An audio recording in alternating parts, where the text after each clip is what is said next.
ఆంధ్రప్రదేశ్ రాష్ట్రంలో జగన్మోహన్ రెడ్డి వైఎస్ఆర్సీపీ పార్టీ శాసనసభ్యుల జాబితా, లోక్సభ సభ్యుల జాబితా సిద్ధం చేసుకుని ప్రచారానికి రంగం సిద్ధం చేసుకున్న తరుణంలో అందరూ ఆసక్తిగా చూస్తున్నారు. ఏంటి, వైఎస్ఆర్సీపీ వాళ్ళ అభ్యర్థులు సిద్ధమైపోయారు, తెలుగుదేశం జనసేన పార్టీ అభ్యర్థులను ఎందుకు ప్రకటించడం లేదు అంటే, జనసేన తెలుగుదేశం అభ్యర్థులను ప్రాథమికంగా కొన్ని నియోజకవర్గాల్లో మీరే పోటీ చేయబోతున్నారు, పని చేసుకోండి, తిరగండి అని చెప్పారు. అధికారిక ప్రకటన వెలువడలేదు. ఎందుకంటే భారతీయ జనతా పార్టీ త్వరలో ఢిల్లీ నుంచి అధికారిక ప్రకటన చేయబోతా ఉన్నది. తెలుగుదేశం పార్టీని ఎన్డీఏ భాగస్వామ్య పక్షముగా ఆహ్వానిస్తూ ఆంధ్రప్రదేశ్ రాష్ట్రంలో జనసేన, తెలుగుదేశం, బీజేపీ కూటమి పోటీ చేయటానికి ఒక వ్యూహరచన సిద్ధమైంది. ఇప్పటికే జనసేన, బీజేపీ రెండు భాగస్వామ్య పక్షాలుగా ఉన్నాయి. జనసేన పార్టీ ఎన్డీఏ కూటమిలో భాగస్వామ్యంగా ఉంది. ఎందుకు ఆలస్యము, ఎందుకు ఆంధ్రప్రదేశ్ రాష్ట్రం పట్టించుకోవటం లేదంటే, అక్కడ భారతీయ జనతా పార్టీ అగ్రశ్రేణి నాయకత్వం పెద్ద ఎత్తున రాజకీయ వ్యూహాలు పన్నుతున్నారు. మొట్టమొదటి వ్యూహం కింద ఈ ఇండియా కూటమిని ముక్కలు చెక్కలు చెయ్యాలి. 28 పార్టీలని పేరుకే నామకే వాస్తే ఆ 28 పార్టీలో ఒక 18 పార్టీలకు ఒకడు ఎమ్మెల్యే లేడు, ఒక రాజ్యసభ సభ్యుడు లేడు, ఒక లోక్సభ సభ్యుడు లేడు. కనుక నామకే వాస్తే 18 పార్టీలు ఉన్నాయి. ప్రధాన పక్షాలపై గురిపెట్టి మనము దిష్టి తీయటానికి గుమ్మడికాయని ఇంటి ముందు కొడతాం. ఇంటి ముందు కొడితే ఎన్ని ముక్కలవుతుందో ఈ ఇండియా కూటమిని కూడా అన్ని ముక్కలు చేయాలని ఉన్నారు భారతీయ జనతా పార్టీ అగ్రశ్రేణి నాయకత్వం. అదే జరుగుతూ ఉంది. ముందు మొదలుపెట్టారు పశ్చిమ బెంగాల్తో. ఆమె దీదీ మమతా బెనర్జీ, ఆమె ప్రధానమంత్రి కావాలనే ఆలోచన ఆమెకు ఉంది. ఆమె ప్రధానమంత్రి కావాలంటే వీళ్ళు తెచ్చి రాహుల్ గాంధీ ప్రధానమంత్రి అంటున్నారు. ఇక ఆమెకి చిర్రెత్తింది. సరే, ప్రధానమంత్రి పదవి ఇవ్వకపోయారు. బెంగాల్లో 2019 ఎన్నికల్లో 22 సీట్లలో తృణమూల్ కాంగ్రెస్ గెలిచింది. బెంగాల్లో బీజేపీ లేదు అనుకుంటుంటారు తెలిసి తెలవని వాళ్ళు తెలుగు ప్రజలు. 18 లోక్సభ సీట్లలో బీజేపీ విజయం సాధించింది పశ్చిమ బెంగాల్లో. అంటే నువ్వా నేనా అనే రీతిలో పశ్చిమ బెంగాల్ ప్రజలు, బెంగాలీలందరూ కూడా కేంద్రంలో ప్రధానమంత్రిగా బీజేపీ తరపున మోదీ కావాలని కోరుకుంటున్నారు. 2 సీట్లకు పరిమితమైంది కాంగ్రెస్.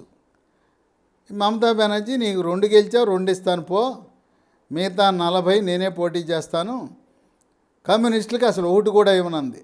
నువ్వు ఓటు కూడా గెలవలేదు, అసలు మీకు శక్తే లేదు, ఇక్కడ జెండా ఎర్ర జెండా కనపడేది లేదు ఇక్కడ అంది. ఇక దాంతో అక్కడుండేవాళ్ళు కాంగ్రెస్ వాళ్ళు, మమ్మల్ని అవమానం చేస్తావా, మా పరిస్థితి 2 సీట్లా, మాకు సగం కావాలంటే నీకు సగం లేదు, ఏమి లేదని చెప్పి ఆమె నిర్ణయం ప్రకటించేసింది. నాకు ఇండియా కూటమితో రామ్, కాంగ్రెస్ పార్టీతో మాకు సంబంధం లేదు, కమ్యూనిస్టులతో సంబంధం లేదు, మీరు ఎన్ని పోటీ చేసుకున్నా మాకు సంబంధం లేదు అని 25వ తారీఖున రాహుల్ గాంధీ న్యాయయాత్రని అక్కడికి వస్తున్నాడంటే పత్రిక వాళ్ళు అడిగితే ఏమో నాకు తెలియదు, ఆయన ఏమి యాత్రలు చేసుకుంటాడో చేసుకోమను, నాకు సంబంధం లేదు, నాకు సమాచారం లేదని తప్పుకుంది. అయిపోయింది. పశ్చిమ బెంగాల్ నుంచి తృణమూల్ కాంగ్రెస్ ఇండియా కూటమి నుంచి బయటకు వస్తే పార్లమెంట్లో అతిపెద్ద 2వ ప్రతిపక్ష పార్టీ. మొదటిది కాంగ్రెస్ అయితే 2వ అతిపెద్ద ప్రతిపక్ష పార్టీ ఏదంటే తృణమూల్ కాంగ్రెస్. ఆ పార్టీ వెళ్ళినట్టే. ఇది ఇలా ఉంటే ఆమె ఇలా మాట్లాడుతుండగానే కేజ్రీవాల్ ఆమ్ ఆద్మీ పార్టీ అని చెప్పేశాడు, పంజాబ్లో మాకు 13 సీట్లు ఉన్నాయి, లోక్సభ సీట్లు 13 మేము పోటీ చేస్తాం, కాంగ్రెస్ పార్టీకి మాకు రామ్, ఢిల్లీలో 7 సీట్లు ఉన్న 7 మేమే పోటీ చేస్తాం, కనుక మా 20 సీట్లో ఏ పార్టీని వేలు పెట్టనియం, ఇండియా కూటమి లేదు, ఏం కూటమి లేదు, మాకు వద్దని వాళ్ళు తప్పుకున్నారు. ఇవన్నీ కూడా కేంద్ర బీజేపీ నాయకత్వం ఒక్కొక్కడిగా వ్యూహాలు పన్ని అపర చాణక్యుడు అమిత్ షా ఆయనే చేసేది ఇదంతా. ప్రధానమంత్రి మోదీ అభివృద్ధి కార్యక్రమాలు, దేవాలయాలు ఆయన చుట్టూ ఉంటే, హిందుత్వ ప్రచారము ప్రపంచ ఖ్యాతి పొందుతుంటే రాజకీయం అంతా చేసేది అమిత్ షా. తెలుగు రాష్ట్రాలను కూడా దత్తత తీసుకున్నాడు అమిత్ షా, కనుక ఆయనకు అన్నీ తెలుసు. 1 బెంగాల్ అయిపోయింది, 2 పంజాబ్ అయిపోయింది, 2 బయటికి వెళ్ళిపోయారు ఇండియా కూటమి నుంచి. ఇక 3వది కాస్తో కూస్తో పట్టుందంటే జనతాదళ్ నితీష్ కుమార్, ఆయన ముఖ్యమంత్రిగా ఉన్నాడు ఇప్పుడు. ఆ జనతాదళ్ ముఖ్యమంత్రి నితీష్ కుమార్ ప్రధానమంత్రి కావాలని కోరుకున్నాడు. అందుకే ఆయన రాష్ట్రాలన్నీ తిరిగి కూటమి ఏర్పాటు చేశాడు. ఆయనకి సావు కౌరు చల్లగా చెప్పినట్టు, అయ్యా నితీష్, నువ్వు కన్వీనర్గా ఉంటావు, నువ్వు మీటింగులు పెట్టడానికి నువ్వు బాగా పనికొస్తావు కన్వీనర్గా, అంతేగాని మేము ప్రస్తుతానికి మల్లికార్జున ఖర్గేని చైర్మన్గా పెడతాం కూటమికి, ఇండియా కూటమికి, ప్రధానమంత్రిగా రాహుల్ గాంధీ అని చెప్పారు. ఇక దాంతో ఆయనకు కూడా చిరెత్తుకొచ్చింది నితీష్ కుమార్. ఆయన ఇప్పటి వరకు 8 సార్లు బీహార్ ముఖ్యమంత్రిగా పనిచేశాడు. ఆయన కూటమిలు మార్చడంలో ఎక్స్పర్ట్. ఇప్పుడు 4 సార్లు బీజేపీతో కలిశాడు, 4 సార్లు బయటికి వెళ్ళాడు. ఇప్పుడు మళ్ళీ కలిస్తే 5వసారి అవుతుంది. ఇక ఆయన ఏం చెప్పాడు, అసలు ఇండియా కూటమి నాకు రామ్ మీకు మాకు సంబంధం లేదు. వీళ్ళు పత్రికలు వాళ్ళు వెళ్ళి 29 జనవరి మీ బీహార్లో రాహుల్ గాంధీ న్యాయయాత్ర చేస్తా అంటే ఏం యాత్రలు చేసుకుంటాడు, చేసుకోమని నాకు తెలియదు, నాకు సంబంధం లేదు అని ఆయన జేడీయూ ఇప్పుడు ప్రస్తుతం బీజేపీ పార్టీతో మంతనాలు సాగిస్తూ ఎన్డీఏ కూటమిలో చేరుతున్నాడు. ప్రస్తుతం బీహార్లో 40 సీట్లు ఉంటే 17 లోక్సభ సీట్లు బీజేపీ, 17 జేడీయూ పోటీ చేస్తే ఒక్క దాంట్లో ఓడిపోయారు, 16 గెలిచారు. ఒక 6 ఎల్జేపీ అనే పార్టీ, లోక్జన్ పార్టీలో 6 గెలిచారు.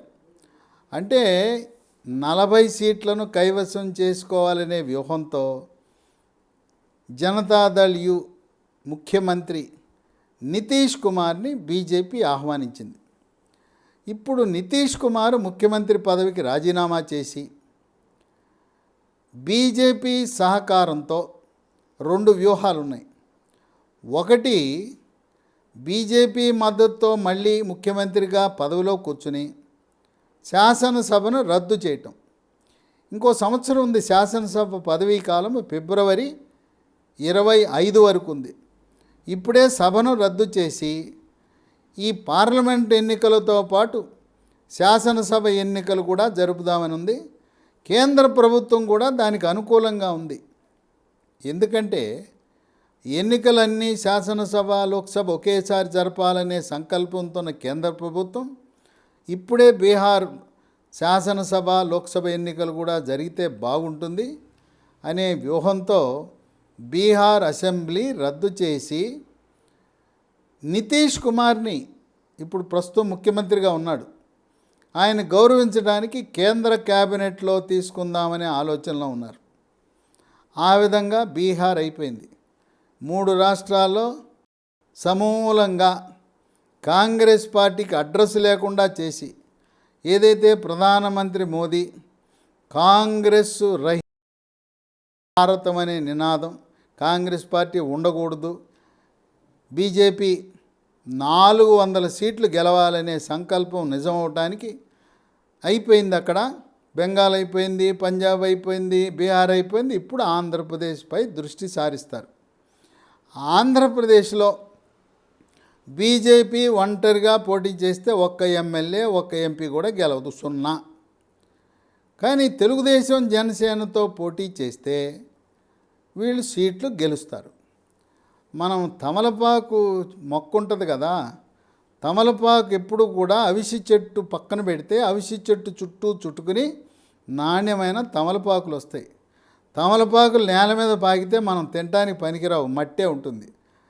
ఆ రకంగా జనసేన తెలుగుదేశం పార్టీ లాంటి అవిసె మొక్క చుట్టూ చుట్టుకునే విధంగా మనం కలిసి పొత్తులో భాగస్వామిగా పోటీ చేసి కొన్ని సీట్లు గెలిచి ఏ విధంగా 2014లో అప్పుడు 4 లోక్సభ సీట్లు ఇచ్చారు బీజేపీకి, శాసనసభ సీట్లు 13 ఇచ్చారు. ముందు 13 ఇచ్చేసి మళ్ళీ 4 వెనక్కి తీసుకున్నారు. ఎవరు? తెలుగుదేశం పార్టీ వాళ్ళు. 9 అసెంబ్లీ సీట్లలో బీజేపీ ఆంధ్రప్రదేశ్లో పోటీ చేసింది. ఆ విధంగా ఎంతో కొంత పార్టీని బలోపేతం కావాలంటే ముందు ప్రవేశం ఉండాలి. అన్ని రాష్ట్రాలు ఇప్పటికే కేరళ రాష్ట్రంలో ప్రవేశం లేదు, 0. ఆంధ్రప్రదేశ్లో 0. పార్టీ బలోపేతం కావాలంటే ఉనికి ఉండాలి. అదేవిధంగా రాష్ట్ర పార్టీలో ఉండే పెద్దలు, నాయకులు, ముఖ్య నాయకులందరూ ఏకాభిప్రాయం కింద పొత్తు ఉంటే మనకు ఉపయోగము, పొత్తు లేకపోతే మనం 0 కొడతాం, డిపాజిట్లు కోల్పోతాం, అవమానం పాలవుతామనే భావాన్ని వ్యక్తపరిచారు. త్వరలో డిసెంబర్ 31న లోక్సభ సమావేశాలు ప్రారంభమవుతాయి. 9 ఫిబ్రవరిన సభ రద్దవుతుంది. 10 ఫిబ్రవరికి ఎలక్షన్ నోటిఫికేషన్ వచ్చే అవకాశం ఉంది. మార్చి 10, 15 మధ్యలో ఆంధ్రప్రదేశ్ రాష్ట్రంలో శాసనసభ, లోక్సభ ఎన్నికలు కూడా జరిగే అవకాశం ఉంది. ఆంధ్రప్రదేశ్తో పాటు తెలంగాణలో ఉండే ఓటర్లు ఆంధ్రప్రదేశ్లో కూడా 2 చోట్ల ఓట్లు ఉన్నాయనే అభియోగం ఉన్న దృష్ట్యా ఆంధ్రప్రదేశ్లో, తెలంగాణలో ఒకే రోజు ఎన్నికలు నిర్వహించే ఆలోచనలో కేంద్ర ఎన్నికల సంఘం ఉన్నది. ఇక ఆంధ్రప్రదేశ్ నుంచి అభ్యర్థుల జాబితా కూడా సిద్ధమైపోయింది. ఇప్పటికే నాయకులు దరఖాస్తులు ఇచ్చారు. రాష్ట్ర పార్టీ అధ్యక్షురాలు పురంధరేశ్వరి ఆశావహుల దగ్గర దరఖాస్తులు, వాళ్ళ అభ్యర్థులను తీసుకుని ఒక అంచనాకు రావటం జరిగింది. అభ్యర్థులు కొంతమంది ఆశావహులు సిద్ధమవుతున్నారు. 2014లో పొత్తులో భాగంగా 4 లోక్సభ సీట్లలో పోటీ చేశారు. విశాఖలో, నర్సాపురంలో 2 చోట్ల విజయం సాధించింది. విశాఖలో హరిబాబు గెలిచాడు. ప్రస్తుత గవర్నర్, ఆయన గవర్నర్గా నియమించడం జరిగింది. రెండవది నర్సాపురంలో గంగరాజు విజయం సాధించడం జరిగింది. 4 లోక్సభ సీట్లలో 2 బీజేపీ విజయం సాధించింది. ఓడిపోయిన సీట్లు రాజంపేట, తిరుపతి. అప్పుడు హరిబాబుని మంత్రివర్గంలో స్థానం కల్పించాలని ఆయన సిద్ధమై ఢిల్లీకి కూడా రమ్మన్నారు. ఆఖరి నిమిషంలో హరిబాబుకి క్యాబినెట్లో అవకాశము కల్పించలేకపోయారు. ఇప్పుడు ఈ 4 సీట్ల ఆశావహులు నిలబడే అభ్యర్థులు ఎవరంటే ఊహాగానాలు. 1 విశాఖ పురంధరేశ్వరి, రాష్ట్ర బీజేపీ అధ్యక్షురాలు. ఆమె గెలిచిన తర్వాత ప్రధానమంత్రి 3వసారి క్యాబినెట్లో కేంద్ర మంత్రిగా ఆమెకు అవకాశము లభించబోతున్నది. 2 నర్సాపురం రఘురామకృష్ణరాజు, ఆయన జనసేన తెలుగుదేశం పార్టీ మద్దతుతో బీజేపీలో 1,00,000 ఓట్లతో గెలుపొందబోతున్నాడు. ఇక 3 రాజంపేట, మాజీ ముఖ్యమంత్రి కిరణ్ కుమార్ రెడ్డి పోటీ చేస్తున్నాడు. 4 తిరుపతి, కర్ణాటక రాష్ట్ర ప్రధాన కార్యదర్శి, సీనియర్ ఐఏఎస్, మాదిగ సామాజిక వర్గానికి చెందిన రత్నప్రభ. ఆమె తిరుపతి ఉప ఎన్నికలో కూడా పోటీ చేసి ఓటమి చెందింది. ఈ 4 పోటీ చేసే అవకాశం ఉంది. 4 కూడా విజయం సాధించే పరిస్థితి ఉంది. ఇంకో 2 సీట్లు ఎక్కువ, ఏదో బేరం పెట్టాలి కొసరు అన్నట్టుగా ఇంకో 2 సీట్లు కూడా అడగాలనే ఆలోచన ఉంది. రాజమండ్రి సినీ నటి జయప్రద, ఆమె గత 10 సంవత్సరాలుగా ఆమె సమాజ్వాదీ పార్టీ వీడిన తరువాత బీజేపీ పార్టీలో చేరి ఉత్తర భారతాన, ఉత్తరప్రదేశే కాకుండా హిందీ బెల్ట్లో ప్రచారం చేస్తూ వచ్చారు. ఆమెని హైకమాండ్ రాజమండ్రి లోక్సభకు పోటీ చేయించే అవకాశం ఉంది. ఆమె నేటివ్ ప్లేసు స్వస్థలము కూడా రాజమండ్రి అవటం వల్ల జయప్రద రాజమండ్రి నుంచి పోటీ చేసే అవకాశం ఉంది. అలాగే ఏలూరు నుంచి సుజనా చౌదరి, రాజమండ్రిలో జయప్రదకి సీట్ ఇస్తే ఆమె గెలుస్తుంది. ఏలూరులో సుజనా చౌదరి కూడా సునాయాసంగా గెలుస్తుంది. 4 ఇస్తే 4 గెలుస్తారు, 6 ఇస్తే 6 గెలుస్తారు. గతంలో లాగా కేంద్ర మంత్రివర్గంలో తెలుగుదేశం జనసేన ప్రతినిధిగా ఒకరు, బీజేపీ నుంచి ఒకరు. అశోక్ గజపతిరాజు విజయనగరం పార్లమెంట్ నుంచి గెలిస్తే మళ్ళీ అశోక్ గజపతిరాజు కేంద్ర మంత్రివర్గంలో స్థానం పొందే అవకాశం ఉంది. అశోక్ గజపతిరాజుని ప్రధానమంత్రి మోదీ ఎంతగానో కొనియాడుతుంటాడు. అశోక్ గజపతిరాజు యొక్క నీతి, నిజాయితీ, నిబద్ధతను కేంద్ర ప్రభుత్వం గుర్తించి ప్రధానమంత్రి ఆయన ఎంతగానో పొగుడుతూ ఉంటారు. ఇక అసెంబ్లీ స్థానాలకు వస్తే 2014లో 13 నియోజకవర్గాలు ప్రకటించారు, 4 తప్పించారు.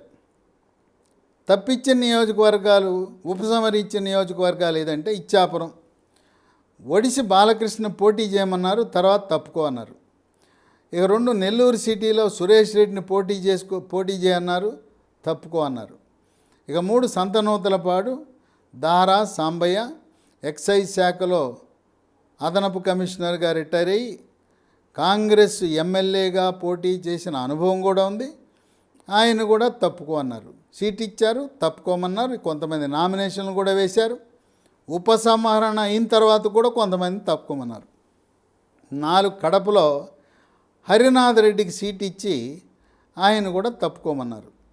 పోటీ జరిగింది 9 చోట్ల. ఈ 4 చోట్ల కూడా బీజేపీ అభ్యర్థులు లేరు. పోటీ ఎక్కడెక్కడ జరిగింది? 9 జరిగింది. 9లో 4 గెలిచారు, 2 మంత్రులు అయ్యారు. డాక్టర్ కామినేని శ్రీనివాస్ కైకలూరు నుంచి గెలిచి ఆరోగ్య శాఖ మంత్రి అయ్యాడు. తాడేపల్లిగూడెం నుంచి మాణిక్యాలరావు గెలిచి ఆయన దేవాదాయ ధర్మాదాయ శాఖ మంత్రి అయ్యాడు. ఈ 9 సీట్లు 2014లో ఎక్కడెక్కడ ఇచ్చారంటే విశాఖ నార్త్ విష్ణుకుమార్ రాజు, ఆయన్ని బీజేపీ పార్టీ శాసనసభాపక్ష నేతగా నియమించారు. 2 పాడేరు లోకుల గాంధీ, ఇది ఎస్టీ. లోకుల గాంధీ కోవిడ్ సందర్భంగా ఆయన అనారోగ్యంతో కాలం చేయటం జరిగింది. ప్రస్తుతం ఆయన మనకు అందుబాటులో లేరు. 3 రాజమండ్రి అర్బన్, డాక్టర్ ఆకుల సత్యనారాయణ, ఆయన గెలిచాడు. ఆయన వృత్తిరీత్యా ఎముకల డాక్టర్. 4 తాడేపల్లిగూడెం మాణిక్యాలరావు. 5 విజయవాడ పశ్చిమ, వెల్లంపల్లి శ్రీనివాసరావు 2014లో పోటీ చేసి కేవలం 3000 ఓట్లతో ఓటమి చెందాడు. 3000తో అక్కడ వైఎస్ఆర్సీపీ పార్టీ విజయం సాధించింది. ముస్లిం అభ్యర్థి అక్కడ విజయం సాధించడం జరిగింది. ఎవరంటే జలీల్ ఖాన్. మళ్ళీ జలీల్ ఖాన్ వైఎస్ఆర్సీపీ నుంచి జంప్ చేసి తెలుగుదేశం పార్టీలోకి వచ్చాడు. 2019లో జలీల్ ఖాన్ కుమార్తె అక్కడ పోటీ చేసి ఓటమి చెందింది.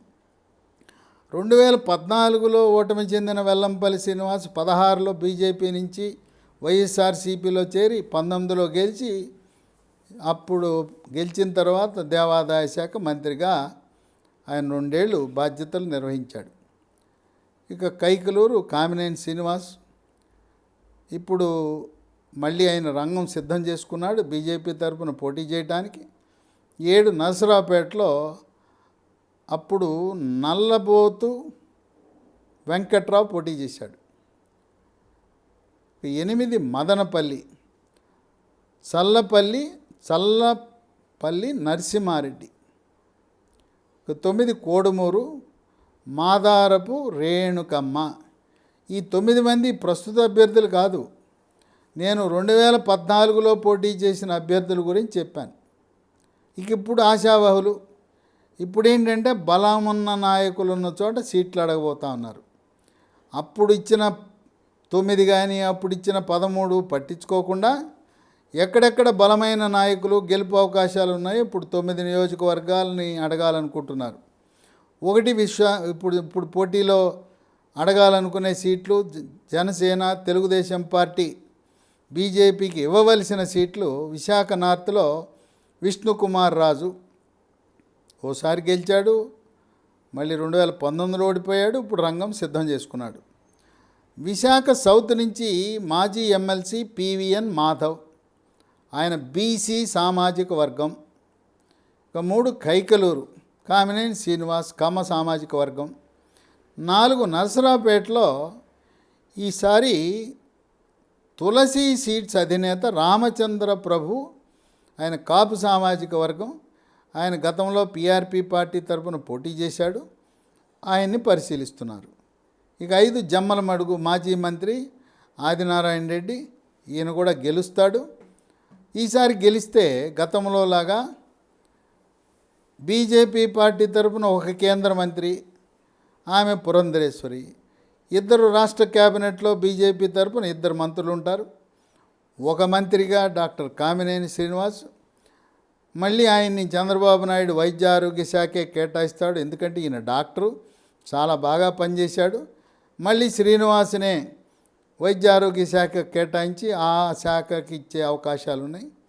ఇక 2 ఆదినారాయణ రెడ్డిని కూడా 2వ క్యాబినెట్, ఎందుకంటే అదేమో కోస్తాంధ్ర, ఇది రాయలసీమ, 2 ప్రాంతాలకు ప్రాతినిధ్యం ఉండాలి కనుక ఆదినారాయణ రెడ్డి మంత్రిగా పనిచేసిన అనుభవం సీనియరు కనుక రాయలసీమలో విశేష కృషి చేసిన వ్యక్తి.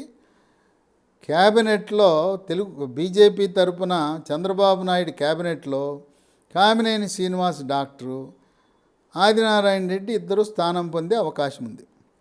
ఇక 6 ధర్మవరం నుంచి మాజీ ఎమ్మెల్యే వరదాపురం సూరి కమ్మ సామాజిక వర్గం. 7 శ్రీకాళహస్తి కోల ఆనంద్ బలిజ సామాజిక వర్గానికి చెందినవాడు.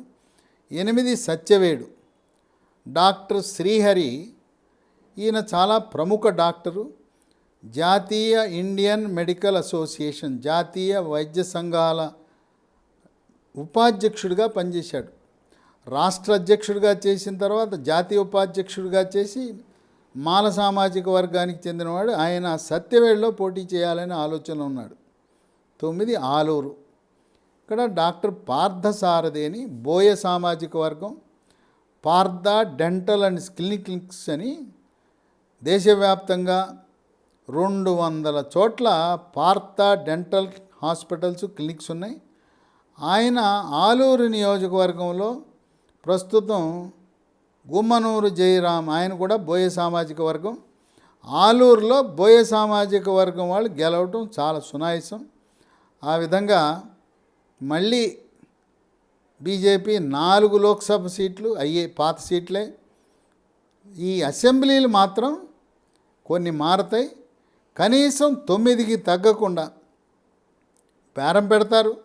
మాకు 6 లోక్సభ సీట్లు ఇవ్వండి, గతంలో 13 అసెంబ్లీ సీట్లు ఇవ్వండి అని అంటే దానికి ఏంటంటారంటే తెలుగుదేశం వాళ్ళు, అప్పుడు జనసేన పోటీలో లేదండి, జనసేన పోటీలో లేదు కనుక మీకు అప్పుడు 4, 13 అన్నాం, ఇప్పుడు జనసేనకు కూడా ఇవ్వాలి కనుక మీరు తగ్గించుకోండి అంటే దానికి సమాధానం బీజేపీ ఏమంటుందంటే, మేము బలం పెంచుకున్నాం, మాకు నాయకులు ఎక్కువగా ఉన్నారు, ఇతర పార్టీల నుంచి, కాంగ్రెస్ పార్టీ నుంచి, తెలుగుదేశం పార్టీ నుంచి, ఇతర పార్టీల నుంచి వచ్చి మా దాంట్లో చేరారు, మా బలం పెరిగింది, మోదీ గారిని చూసి తెలుగు ప్రజలు చాలామంది ఓట్లు వేయాలనుకుంటున్నారు, అందువల్ల మాకు సీట్ల సంఖ్య కోసం ఎప్పుడు బేరం జరుగుతుంటుంది. కానీ గతంలో లాగా 4 లోక్సభ సీట్లు 9 శాసనసభ సీట్లతో త్వరలో అధికారికంగా ఢిల్లీ నుంచి జాతీయ నాయకత్వం చంద్రబాబు నాయుడిని ఎన్డీఏలోకి ఆహ్వానిస్తుందనే ఊహాగానాలు విస్తృతంగా ఉన్నాయి.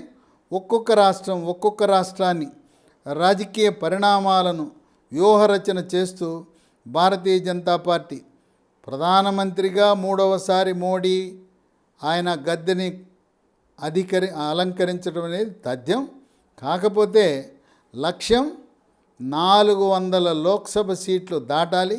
రాజ్యసభలో ఎవరిపై ప్రాంతీయ పార్టీలతో ఆధారపడకుండా అన్ని బిల్లులు సొంతంగా బీజేపీనే ఎన్డీఏ కూటమితో ఆమోదింపబడాలనే లక్ష్యంతో ముందుకు సాగుతున్న తరుణంలో ఆంధ్రప్రదేశ్ రాష్ట్రంలో జనవరి నెలాఖరు లోపల కానీ ఫిబ్రవరి 10 లోపల కానీ పొత్తు ప్రకటన రావటం తథ్యమని విశ్లేషకులు భావిస్తున్నారు.